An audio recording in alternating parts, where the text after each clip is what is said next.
Hi, welcome back to Alabama Care. I'm McCartney Hagar, and today I'm here with Virginia Rediker from ADRS. Hi, Jenny, how are you doing? I'm good, McCartney. Thank you for having me. I'm so excited for your first broadcast. Yay! I'm really excited too. So, today we're going to be talking about self-advocacy at home, school, and at work. So, Jenny, from a specialist point of view, what do you think is the definition of self-advocacy? Like, what does it mean? So, to me, when I think about self advocacy, I think about the idea of being able to communicate your needs to people who may not be familiar or may not be experts.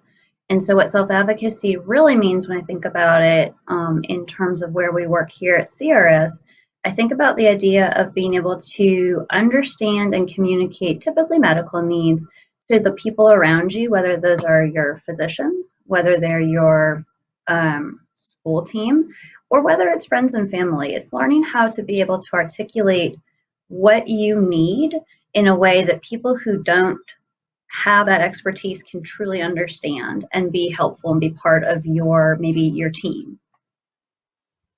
What about you? See, How do that's you so define interesting. it? That's what I was about to say because it's different for me the way I see it.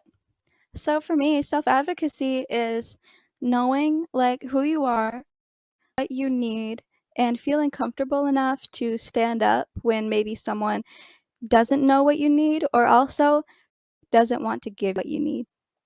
It's understanding that you have an IEP and you have rights from the ADA and Section 504 and that you don't have to feel like you're getting special treatment when you get that you deserve that. To me, what you're saying is almost like it's the building blocks.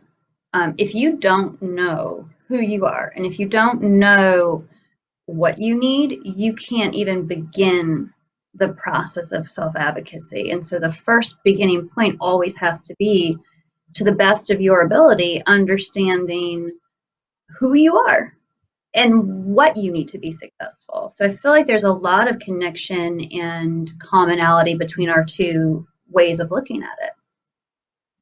Mhm. It is a lot about knowing yourself and knowing your needs.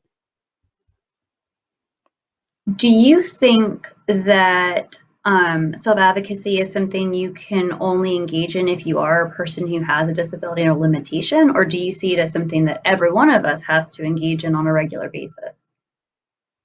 No, I think it's definitely for everyone. I mean, anyone who's ever had to stand up to their boss to get a raise, anyone who's ever, just had to stand up for their rights, someone who maybe someone was flirting with them and they didn't feel that way and they had to say no. Self-advocacy is, I think it's the most important thing in making sure everyone feels fulfilled and safe and comfortable. I agree. I think it's a journey we all go on, every one of us. And so it's something that everybody can learn from and take advantage of some of the skills that we talk about when we build it together when we're working on how to talk at an IEP. Those are skills that really are transferable to almost every major life event. Exactly. So before we get a little more into self-advocacy and sort of its application, let's learn a little bit more about you. Let's get our viewers connected. So tell me, Ginny, what do you do in your free time? What's something you enjoy?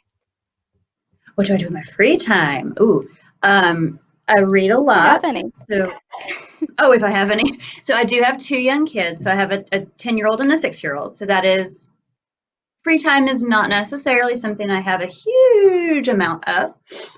But I read, I practice yoga. I used to be a big dancer, but not as much anymore. I love my Oh, I didn't know pets. that. You didn't know that? I was a No. ballerina. Yeah. Um,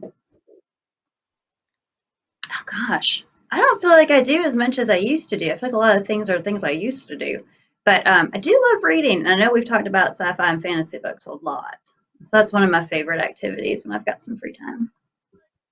What about you, McCartney? What do you do with your free time? A lot of the same things as you actually. I also love reading, also sci-fi and fantasy mostly. You got to have that escape from reality. And also Sorry, I'm having technical difficulties. But I'm just gonna mute my screen. So anyway, um, and I like dancing. I'm learning to be comfortable doing that in front of other people. I used to be really insecure about the ways that my body moves compared to, a typical person. But I'm getting more comfortable with myself and my self expression. So that's been really great. It's a great way to have your self-expression. Thank you. So I think we should maybe move on to now that the audience is going to love us because we're so cool. Maybe let's talk more about self advocacy. So I think so. So, self advocacy in school, I think we both have a considerable experience with this because you have kids, and I was a kid not very long ago. So, so from a parent's perspective, what is all the IEPs and the 504s? What does that feel like? Um, so I started my professional career supporting parents at IEPs and 504s. And then as I came to CRS, I also got to go onto the other side of an IEP meeting because my 10-year-old has a significant genetic disorder that causes a need for an IEP with a fairly large amount of service in place. And so I've been able to sit on both sides of the table. I've been able to sit on the side as a parent. I've been able to sit on the side as a supporter. Um, every IEP, by its pure nature, must be individualized. And so every preparation for every IEP meeting really starts with the idea of some level of self-advocacy, because we can't just put a bunch of things on paper and assume that those are going to be what a child needs, because everyone is so unique and so different. And so it's about talking to your children, those who are going to be served by the IEP prior to the meeting, throughout the school year, trying to learn what works best for them. And so to me, that's the importance of our conversation about self-advocacy when we talk about school support, is starting to encourage our kids to really reflect on what they need, what's worked well in the past, what isn't working as well, and to whatever level they can, to be able to at least spend a few minutes in that team meeting to articulate, even if it's just as simple as an introduction, being able to say the things they like, but just to be part of that team and not have it be a team that just does things for them but doesn't include them.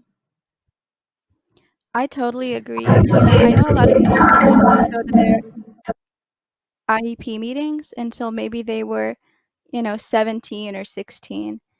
And I think that really creates just a disconnect between, I think I've mentioned this before, that your team needs to know that you're a person and not a project. And I think it's so important for you to know your team and them to know you as a person, even if maybe your self advocacy skills, like if you're not to that point yet where you can really articulate and understand what you need. I mean, I feel like everyone does understand to a point, but maybe you're not at a point where you feel comfortable expressing that. I think the more involvement the kid has, the better, because, like I said, it's really about them and what they need at the end of the day. So for me, I think I went to my first IEP meeting when I might have been 9 or 10. I wasn't very old. And before then, I knew all the people in the room, and it made me feel important to be in that meeting. It made me feel like I had some semblance of control over my future and how I was being cared for and the supports I was getting. And I think it's really interesting what you said about the we can put things on paper, but that doesn't mean they'll work, because that really is the case. Things that sound great, you have to really see what they're like in practice. And sometimes even the special education teacher might not get to see that. It may just be the student that's experiencing that. And maybe this certain type of maybe they need more extended time, maybe they end up just sitting there. Everything, it's trial and error, a lot of it, and it's working together. To me, that's why it's also important to understand that IEPs are not like a static document. The law requires the yearly review, but a team meeting can be held at any point, and modified team meetings can be held. And so what I would hope to instill in kids I work with and my own child is that if we've got a problem, we don't have to wait till, our yearly meetings coming up. If you're feeling like something's not working, let's do a quick review. Let's get, the members of the team together who are involved in that area that's not working well, rather than just sit on it. And I think that's a hard thing for a lot of people to really understand, because I think we get real conditioned to expect the yearly meeting. It's hard to get a team together. The school has the power, the control. The law says that you can have one whenever you need one. I think that's such a great point because I never really knew that you could call one at any time. I don't know why. I think my parents knew, but I didn't really understand it well enough. So, yeah, when we had to switch to virtual learning because of the pandemic, we thought about calling an IEP meeting, didn't we? At sort of toward the beginning of the year, because the adjustment was hard, and seeing how the accommodations would translate to a digital medium was confusing, and it was hard to navigate for me alone, just one-on-one with my teachers. But I don't think we ended up calling a meeting. I was able to work it out. But I think that's something that people need to, see as an option because, they deserve to have their needs met as soon as they need them. You don't have to wait. I think one of the things we've talked about in the past, and I wondered if you wanted to share any of that, is what happens when, through the best laid plans of an IEP, certain accommodations or technologies aren't working as well as the team had hoped. And how do you, as a young person who's actually using those technologies or those accommodations, how do you then self-advocate with your team so that they get it right? And I wondered if you wanted to talk at all about that, what that was like for you.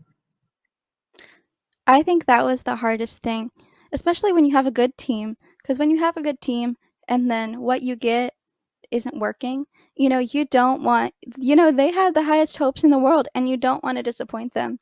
But at the end of the day, it's also going to be disappointing for them when it doesn't work or when they see you're not using it.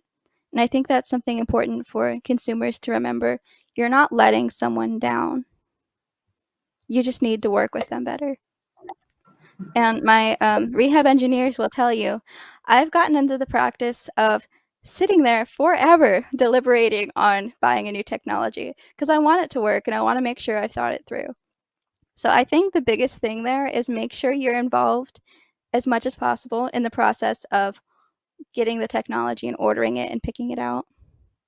And make sure your team is involved. Like if the school system sometimes will buy something for you, there can go through so many people, there can be a miscommunication. So make sure everyone's working with each other and verifying as much as possible that yes, this is what we talked about. Because there's no sense in wasting money and having technology sit in a closet if you can avoid it. Yeah. I think it comes back to what we initially said about the idea that the first groundwork of self-advocacy is knowing yourself as best as you can and knowing what you need, because if you don't, you can't communicate it to those around you. And so that can start very early. I mean, really and truly, you start building those blocks as soon as a kid is old enough to communicate. You start building the blocks of letting them know that they have a voice and they have an opportunity to share, what's working and what's not. Exactly, and I think confidence can come into a big part of that. Because if you feel like your input isn't important, if you feel like you aren't an expert and so you don't get to have a say, you're an expert on yourself. Your kid is to some degree an expert on themselves and their own experience. So Mm-hmm. speaking of that, I'm going to get into self-advocacy skills on a more personal level. So Ginny, what do you think well, I suppose this would be more me, wouldn't it? What I feel like affected my self-advocacy skills and what you think affected them as my case manager. Well, can I share a little story of how I first met you? Sure, please don't make it too embarrassing. I'll do my best. I'll try. So I was so lucky to get to meet you when you were still I think you were early in junior high school. And I wasn't your case manager at the time, I was brand new. And you were showing a team of professionals So physical therapist, speech therapist, your special ed case manager was there. You were drawing out exactly how you wanted your desk to fit and what would be the best way for your desk to work for you. And you had all of these professionals around you, and everyone was listening. Everyone was taking in what you were saying and trying to think of the best way to give you what you needed. You were like a sixth grader at this point. And so when I think about self advocacy, that is my number one moment, brand new to medical social work, brand new to any of this. And I see this kiddo who is completely capable of holding the attention of a room of adults to explain her body and how her needs can be best met in her academic setting. So when I think about you in self advocacy, that's where my brain always starts. But I wonder, how did you get to that point? How did you get to the point as a sixth grader that you had the confidence to do that? Truthfully, I don't know. I think part of it was my parents were very always, if you can do it yourself, do it yourself. They were never the type that, "Oh, she can't do that," or, "Oh, she's too fragile," in any sort of way. It was always, "If you think you can, we'll figure it out, and we'll rig something together." Just, it's kind of hard to, need someone at your beck and call all the time. It gets frustrating for both people after a while. So I think that, that's how life is, and you have to be able to help each other and feel comfortable with that. But also, it's nice to have a little bit of independence when you can. So I always wanted to try new things. I didn't want to have someone with me all the time. I played by So, myself a lot. I liked it. So, and I think so that kind of probably you had transferred a over. strong motivation. I guess so. I mean, I just liked being alone. I liked being creative. I liked doing things like that. So I liked to do it on my own terms. So And then, one of the things you were talking about, that I was drawing that. Well, my dad was very into computers and construction and all this kind of stuff. So I think that that wasn't outlandish for me to sit there and try and draw an idea and draw a product. I drew all the time. It was normal for me. That was a normal way of thinking about it. If I couldn't, then draw it. And I think that helped me a lot, because some things are really hard to put into words. But the part of it was me. Part of it was my environment and my parents. I was never treated like I was made of glass. do you think that some of those, do you think that anyone helped you along the way to move forward into that other than your parents? Or do you think it was something kind of innate as a part of you? I guess I'm asking more, are there transferable things that you've learned along the way that you could share with others, or as professionals, share with us so that we can then help impart that on the people we work with? I would say, treating someone like they're capable, no matter what their disability or what their abilities are, start from the standpoint that there is a potential there and you just have to figure it out. You have to figure it out together. Don't go from a standpoint that they're never going to be able to do this or that. 'Cause people will really surprise you. They didn't even know if I could move my arms when I was born. And, people will surprise you. Mm-hmm. Given the right support and the right technology, even if your body do it, sometimes, there are ways. Keep an open mind, keep looking for technology, and always take into account what the person actually wants to do. So, like, if they don't feel comfortable doing it, or if they hate doing this thing, then it's probably going to be really hard to get them to invest a lot of time in it. Like the first time I used Dragon, I hated it so much. I love it now. I love it now. Go Dragon. But I hated it so much because I was a kid, and I don't even know if I was pronouncing all my words right. I was like 6. And my voice was so squeaky, it didn't understand anything I said.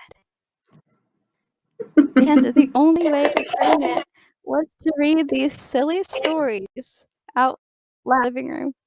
And it was embarrassing. I had to read something about a pig in a wig, I think. And I don't know, I just felt like I was a spectacle. So, Oh, you know, make sure that you have the right environment and the right supports you need to actually use the technology. Because the first time I got Dragon, I didn't really use it that much because it made me not like it being in that situation and feeling like I was performing for somebody. Take into account that people are people, disabled people get embarrassed too, that kind of thing.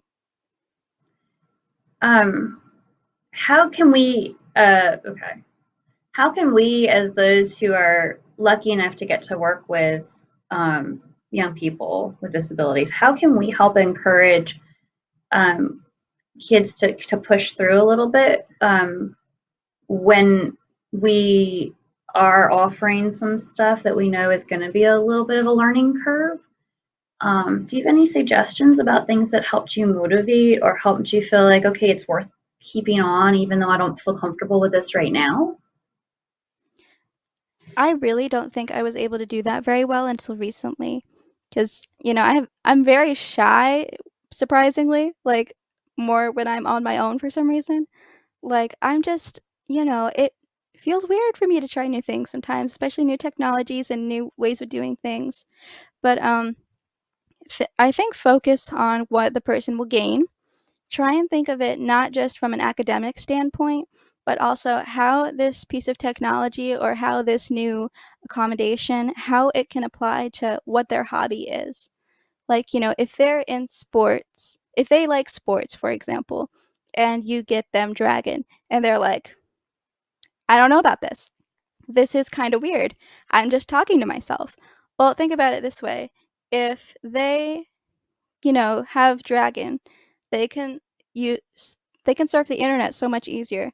They can watch sports videos whenever they want. They'll have access to so many new things. And think about it like they're a sports commentator. They're going play by play on their life and how they're going to do something. Be creative. Find a way to translate it into something they're passionate about. That is I think great the only advice. thing that Thank you. Thank you. I think the only thing that ever helped me with new technology, because a lot of times I wouldn't like how it looked, because it would be like bright colors for no reason. And I was into sci-fi stuff. I liked Star Trek and like Final Fantasy, so I would think about it like I had this high-tech sort of thing, and I was gonna be like a spy, or especially as a kid, you have to frame it in a way that makes it fun, that makes it attractive. Because generally, disabled anything is not thought of as attractive, and it's a shame. Our stuff is so cool. It is. It's amazing. You have some of the neatest stuff. Your glass house stuff. Ooh, that is cool. I'm gonna wear that. If we ever talk about assistive technology, which I think we're planning to, I'm definitely gonna wear that.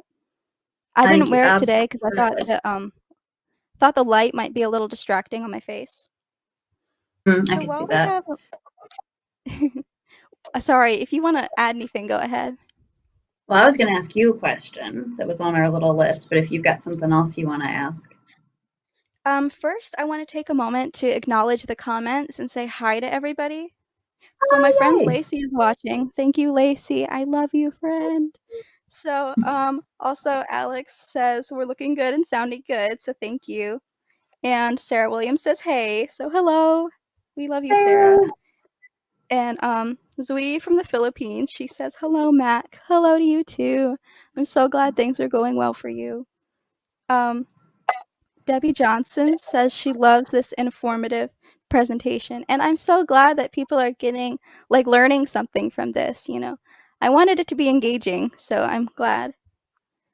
So Alex says we have great questions. Aw, thank you, Sarah. We love you too. Um, Amanda Dombrowski says great tips on IEPs.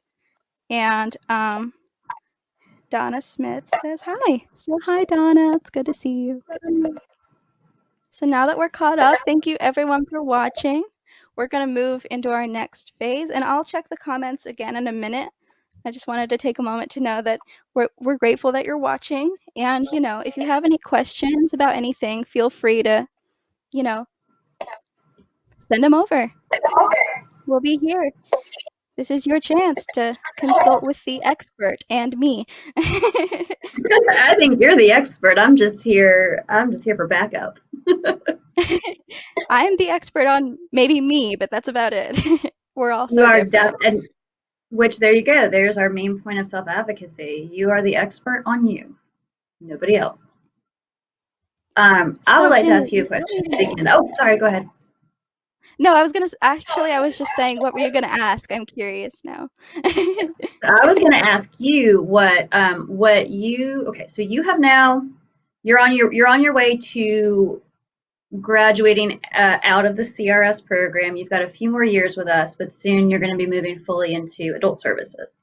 And so one of the things that I would love to know from the children's rehab perspective, where we're able to really participate in IEP planning from an early age, we can continue on with you all through high school and even into college. What takeaways can you give to us as case managers so that we can provide better supports to the young people we work with to be strong self-advocates? I would say, I feel like this might be a little bit retreading what I've said before, but treat your whatever you call them, client, consumer, treat the kid you're helping with respect and don't put limitations on what they're capable of before you've really seen them grow. It doesn't matter what degree of disability they have. There's potential for them to do what they want to do and to, really enjoy what they're doing. So always think of it from that perspective. It's not just about, you know, don't give up on someone and don't think of your idea of success as sort of the epitome. Really treat them as a person. Think about what makes them happy, what they love. Think about you know, what kind of independence you can offer them, what they actually want to be independent in. And just never tell someone that what they're saying isn't important. Like, I have friends, maybe they have autism or some kind of disability that's generally stigmatized, especially intellectual and developmental disabilities. You know, if the way they process the world is a little bit differently, that doesn't make what they're saying any less important. Like, I value my friends. We don't think the same, we don't see the world the same, but that doesn't make what we have any less important and any less special to me. People are people, they're important, and their experiences are valid. So never discount what your client or consumer is saying just because, you think that it's not relevant. Just treat them with the same respect as you would a college professor, because that's what you're studying. They have the wealth of knowledge that you need to be a good case manager, because they are your topic. They are your field of study. They have all the information that you need. You just have to be willing to accept it. How do you think that the filtering through parent that often happens with pretty much every professional affects other professionals' ability to do what you're talking about? You mean speaking to a parent instead of the kid themselves? Mhm. It's never going to be the same perspective. I'm sure there are a lot of parents, like my parents, that they do know a lot about their kid and they know, what they're interested in and what they want. But they haven't always had the training. They are just as likely to fall victim to ableist misconceptions as you are. So you have to realize that maybe what they think their kid wants has been tainted by their experience with other disabled people, or parents are great, and they're a huge part of our support networks, but they aren't us. I think it is good, especially when a kid is young or maybe has limited communication abilities, to definitely talk with the parents, definitely treat them with respect as well. Treat them like, they know what they're talking about. But don't just defer to them because they are a different person. Maybe they're an expert in the field, but they're not the ultimate expert. So you'd recommend that really we need to be engaging as much as possible with the targeted young person themselves and not allowing most of our information to always filter through the parent. Right. I mean, it's just like with anything. The more middlemen you have involved, the more people that the message is getting translated through. It's gonna get a little bit different, when you talk to different people. And it's not that parents necessarily mean to do that, it's just normal and it happens. So it's always better to get your information from the source to the best of your ability. That is great advice. Thank you. So, speaking on that note, what are you already doing? If you're willing to share, what do you do personally to try and encourage self advocacy in your consumers? So in my consumers, so one of the things we do at CRS is that we move clients, we call them clients. Consumers is typically our vocational rehab term. Sorry. Oh no, of course, it doesn't matter. What we do, and as part of our policy, is that we move cases to transition specialists at age 12. And so we talk to young people and their families about the idea that, hey, we're going to start preparing you for adulthood now. Yeah, you're 12. You're not an adult, but you need to really start thinking about what building blocks you need now so that by the time you are ready to exit or move into the adult world, you're as ready as you're going to be able to be. And so that involves things like talking to young people without maybe the parent present for a minute or two, maybe 5, maybe whatever is comfortable for the family. It means asking the young people to tell us a little bit about, their diagnosis, their needs, what we can do to help. And then as our clients age, each year it's building on those skills. And so for some young people, maybe at 12, we're just trying to work on, do you know your primary care doctor? Or can you tell me a medication you take? Or do you know your diagnosis? And we get those building blocks in place.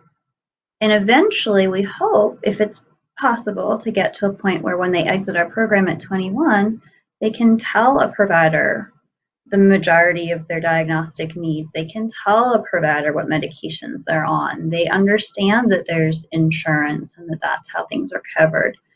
We know that that's not the same for every young person, so we need to meet them where they're at. But we want to get to the point where everybody's hitting their maximum potential for independence. Right. Yeah, I think that's really good. Those things, I don't know, I think sometimes parents forget or they don't think it's important that their kid has to know these things right away. They're like, oh, I've got it. I've got their medicine. I go and pick it up from the pharmacy. It's not a group activity. It's faster if I just do it myself. But, I think it's important to keep in mind that, it's very possible that one day your child is going to be an adult and they're going to want to do things and they're going to have to do things on their own. So maybe even if it's a little bit difficult, bringing people in, as letting people know as much about themselves as possible, I think is important. So I'm glad that you guys start that. 12 is pretty young for, to start thinking about adulthood. And I think that's good, as soon as possible. And not in a way like you don't get to be a child, but you learn who you are and learn what you need as soon as possible because that's very important. I know And transition was so stressful. was it? Transition was so stressful. So, I mean, I feel like the more years you get preparing for that, that's good. Can I ask what for you felt like the biggest obstacle in transition as you were younger and thinking about that shift? What was what for you was the thing that was kind of, oh gosh, am I ever going to be able to do this on my own? I think just the idea, all of the keeping up with emails and appointments and everything myself. My parents started me off pretty young with that, and I'm glad because I can do it fine now.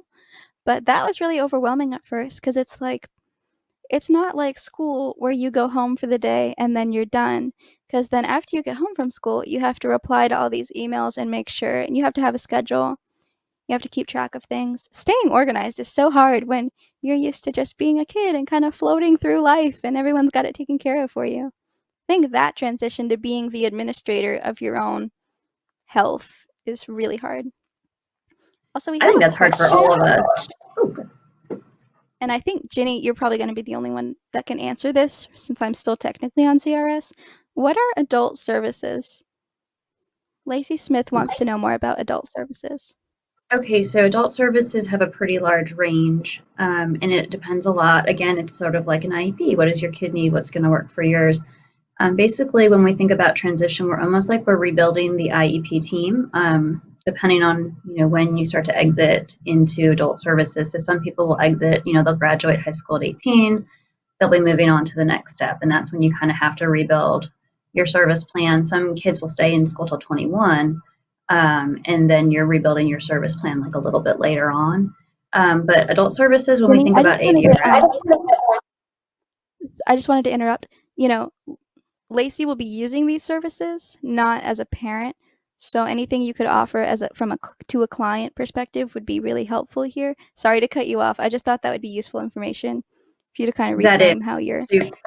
yes. Can you give me, okay, so if we're talking about ADRS, let's just stay with that service. For ADRS, what we talk about when we talk about adult services is we're typically talking about the vocational rehabilitation program. So if you have a diagnosed disability, you are able to bring in VR services to help you find and secure employment. So if you want to work and you have a targeted disability, you need to at least have one meeting with vocational rehab to see what they can provide to assist you. So that's the first most important program. There's also something called the State of Alabama Independent Living Program, which is our SAIL program. SAIL provides a couple of services. One of the biggest that they do is something called a SAIL waiver. At age 18, if you have physical disability and you meet certain criteria, you can receive support for them through your adult life. Sometimes our vocational rehab program and our SAIL program can partner, and that's something that McCartney's currently experiencing, if you don't mind me saying. And it's a great way to make the most of your benefits and the services that you're entitled to. And those things can come into your life at about age 18. There are other different ways to create your adult service program. And so often I need to know a little bit more about the needs to be able to help you create a nice little patchwork quilt of support. But my two big points with ADRS are going to be the vocational rehab program and the SAIL program. Thanks so much, Jenny. I'm sure that'll give Lacey some super helpful information for communicating with her team. I love answering questions. That was fun. Thank you, Lacey. Hey, ask us more. Okay, so I think we're moving. So we've already kind of hit on what we'd like to see from case managers and other ADRS staff. So we talked about, ways you can communicate and listen to your clients better. So I think maybe we should move on to parenting. So Jenny, I'm really curious about this. How do you try to teach your kids self-advocacy? I try. I don't know how good I'm doing at it. So my Well, what are child your was. techniques so far? What have I done so far? So my little one who has the targeted need, she does have intellectual disability along with a medical disability, and so we right now at 10. The big thing I encourage is that she is an active participant in her healthcare appointments because she has quite a few. And so I try to encourage doctors to always address her initially, which they are all wonderful about. And I encourage her to answer as best she can. And then we'll practice. We'll practice before appointments, and then we always do a debrief after because we do have a lot of medical stress. And so I always want to make sure she has an opportunity to vent any stress or anxiety, but also to ask questions. And I try to reframe a lot of what we talk about in appointments so that she can understand to the best of her ability kind of what happened that day. We are also trying to integrate into IEP attention span. It's a little hard at this point, but she participated for a few minutes in her IEP. Not last year because it was virtual, but she sat in at like maybe one in second grade, and then for this year I'm gonna have her participate, and I'm gonna ask her to just talk to the team for a minute to just kind of tell them anything she wants to tell them about herself. And that's how I'm starting. I'm starting with baby steps because of what's appropriate for my child. But I would encourage any parent to do similarly with their typical developing child. You want them active at their pediatrician's appointment. You want them knowing how to talk to a teacher if there's a problem. And so these are all things I'm going to also be doing with my typically developing 6-year-old as well. I think those are all really great, and I like what you said about, taking into account, like, her anxieties about things, you know, because that can be really, it's important to think about the mental and emotional side of, being disabled and having to go to all these appointments, and it's stressful, and, Trauma. it really is, and, I like that the way that you said you're rephrasing sort of what's going on in medical appointments to help her understand.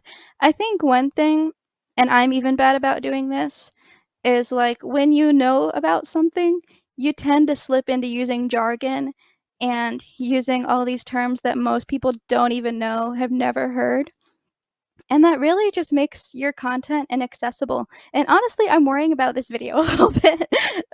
Um yeah, because you want to reach as many people as possible with as many kinds of disabilities, so I think that, you know, putting communicating in as streamlined way as possible so they can understand, that's what's most meaningful. It's not about sounding fancy. I have a terrible problem with jargon. It is just something that I think we, especially when so we type a lot, we're writing a lot, because we're always having to document in case notes. And so you end up going with like acronyms and the quickest way to get something expressed. And you start to lose track of the idea that these are not common sentences, phrases, things that people know, especially with the acronyms. So I love that you brought that up because it is something I find myself doing far too much. And talking to a 10-year-old forces you to break down that jargon. You cannot use jargon. You cannot use fancy terms. You can't do that when you're talking to a 10-year-old. You have to simplify. So it's a good point. And I'm glad you brought that up. Yeah, I've had to watch myself lately because 'cause I'm trying to make everything I do more accessible so I can, meet more people, make more friends, and, you can't talk like a snob if you wanna, like, reach people with disabilities, because we all have different needs, we all have different capacities to communicate and understand language, and that's fine, you know? It's not like you need to think of that negatively. It's me considering people that I care about and making sure that they're included in these conversations too. Yeah, it's so important.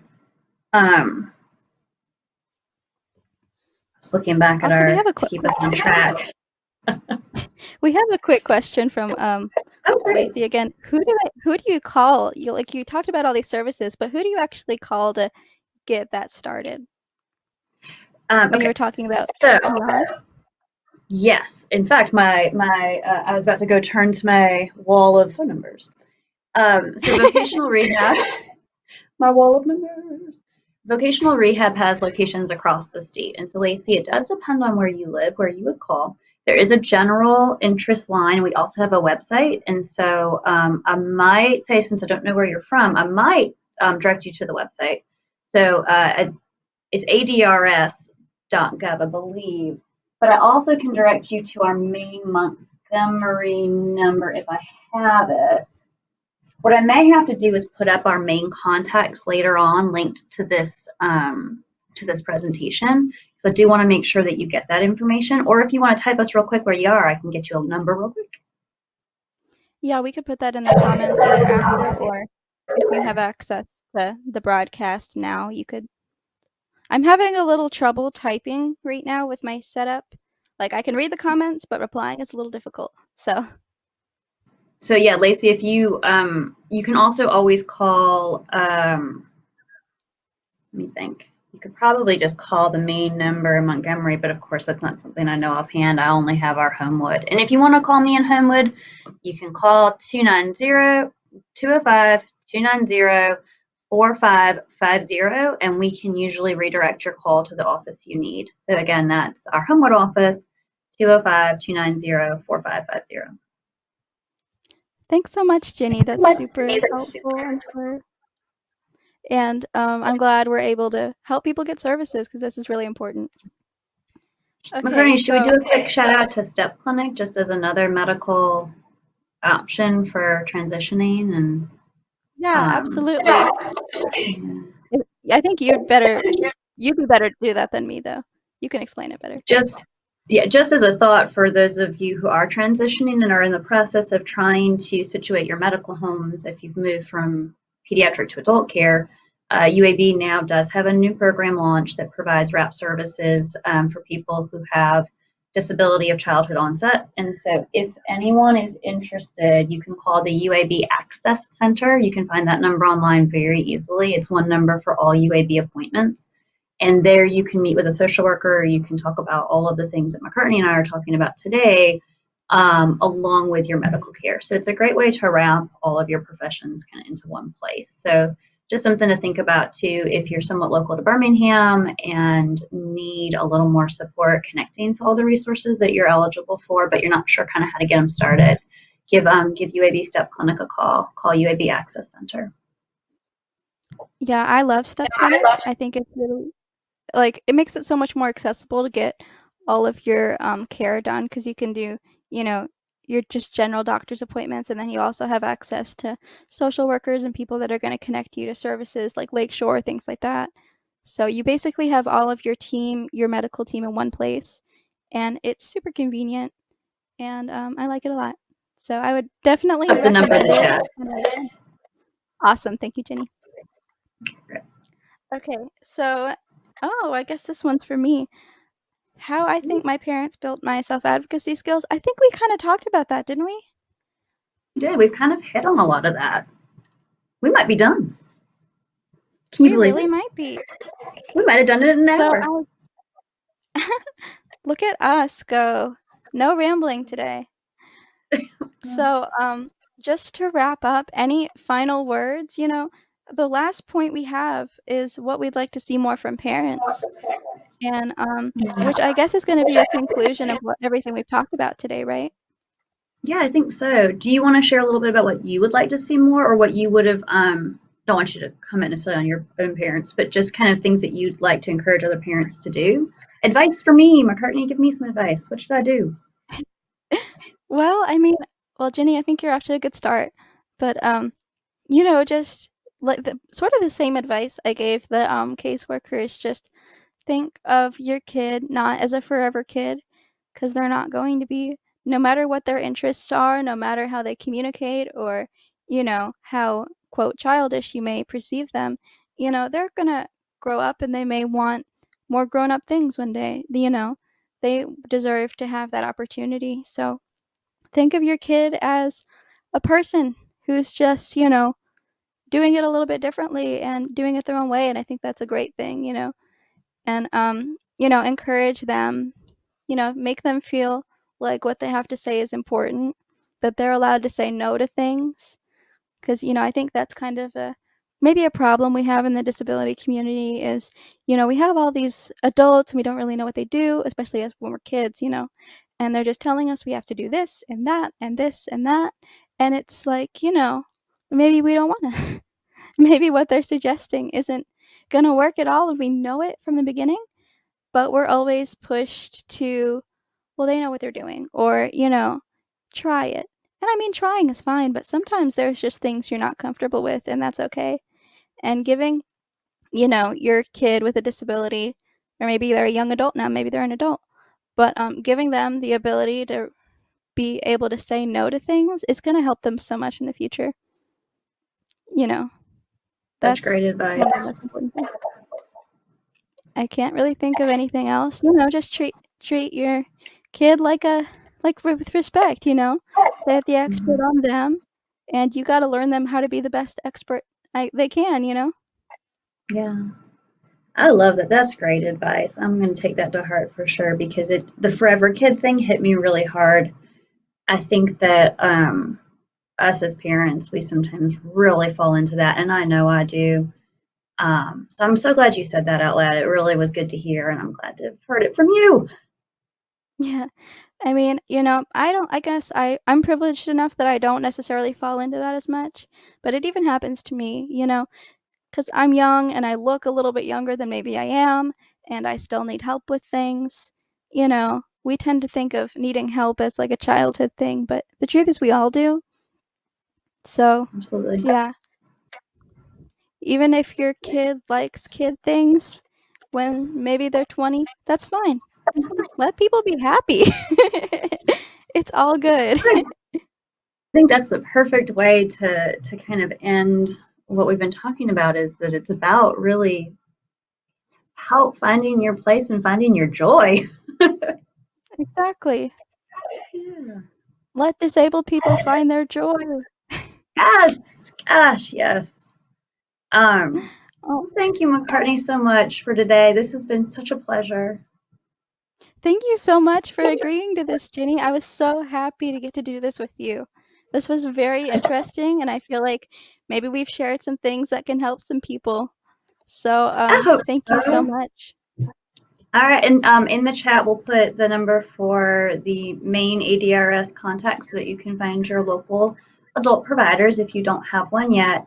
And then we'll also include the UAB STEP clinic if that's something that anyone is interested in.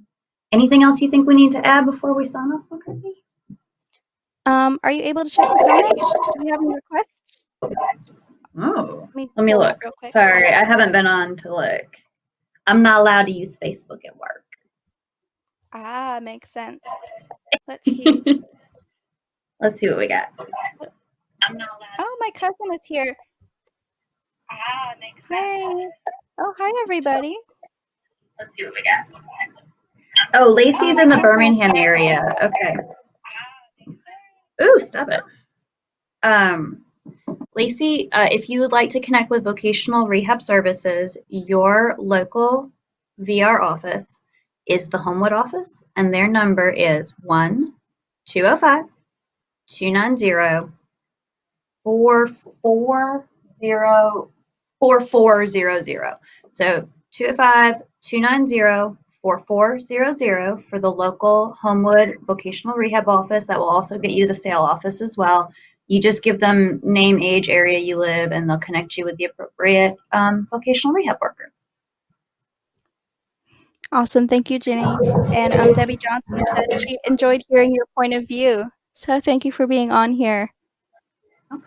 This It is was a pleasure. wonderful. I'm glad. Anytime. I hope everyone had a good time. I guess we're gonna, hop off here. So thank you everyone for coming. Thank you for all the support. And, if you need anything, contact ADRS or Alabama Care. I'm sure we've got a video on it. All right. Well, have a good rest of your day, everyone. Thank you for coming. Bye, Bye-bye. everybody. Thank you.